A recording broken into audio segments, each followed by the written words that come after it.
Talk is here to show off this hotly anticipated sequel. And also David Clayman. Hello. So, Battlefield, Bad Company 2. What are you showing off this year at E3? So here at E3 we're trying to show off a full multiplayer session. We have 8 stations here at E3. We're playing a full 24-player map.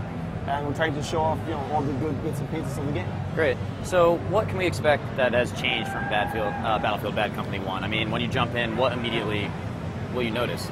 I'll say you notice that a lot has changed. We're taking a lot of the good stuff that was in Bad Company 1 and made that even better. So immediately we feel that the weapons feel better, more authentic. Also the vehicles are much better and they look more realistic. They feel more realistic. They sound more realistic. It's also striking immediately is that everything is destructible. We had a lot of destruction in Bad Company 1, but now we're taking that to the next level, making sure that we have everything from small covers that you can chip on pieces of, but also making sure that you can take down full buildings. So you have complete destruction.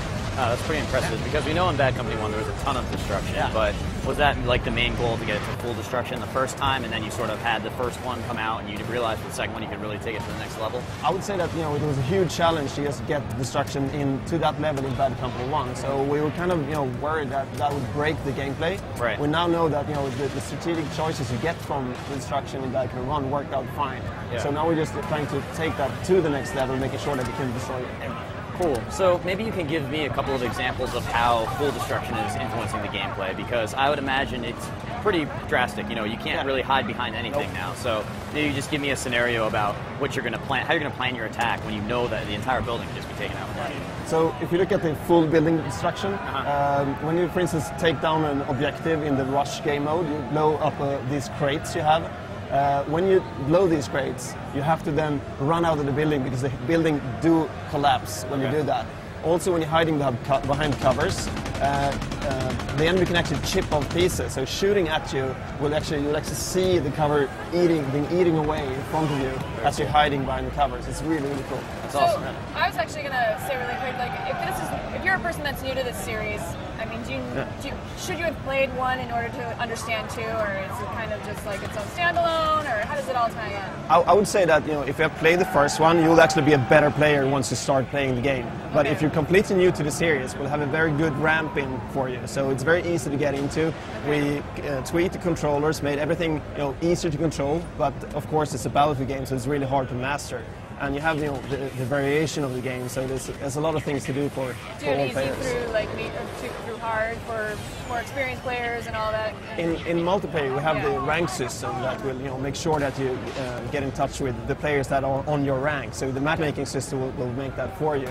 But also, the whole Battlefield experience is about making sure that you can use your play style to reach your objectives in the game. So all this variation in the game makes all players skillful in one way or another. There's a role for everyone. Okay. So you mentioned rush mode. What are you showing here at the show? Just that mode, or are you showing off any other modes? No, we're only showing off the rush mode here at E3 today. And we have these play sessions where we have 8 people playing together in 2 squads. And we have the rest of the players sitting at the EA location playing together with us. So we have a full 24-player server, so it's complete mayhem. Awesome. Yeah, it's really cool. And what's the reaction been so far this year? People really enjoying it? Yeah, people are overly positive. We thought that it might take some time for people to get into the games. It's quite a deep game experience. Right. But people, with this 15 minutes we have, people get right into it. And when we cut the session, people get really upset. They want to keep playing. I could imagine. We got to wrap up. Also, our stage is falling apart on us. I don't know if you guys noticed, but I almost got attacked by some sort of toy. Anything that you want to close out with that we might not have mentioned that you want to talk about, like exclusives? Just feel free to let it flow naturally. It's so hard. It's so much to tell about the game. We're trying to make it easy to pick up and play here at E3. But if you haven't seen it, you should check it out, because I would argue and say this is the best multiplayer experience you can have. Interesting. That is a challenge. Yep. Great. Well, it looks like you Battlefield fans will have your hands full this winter. Coming up, we've got even more previews direct from E3.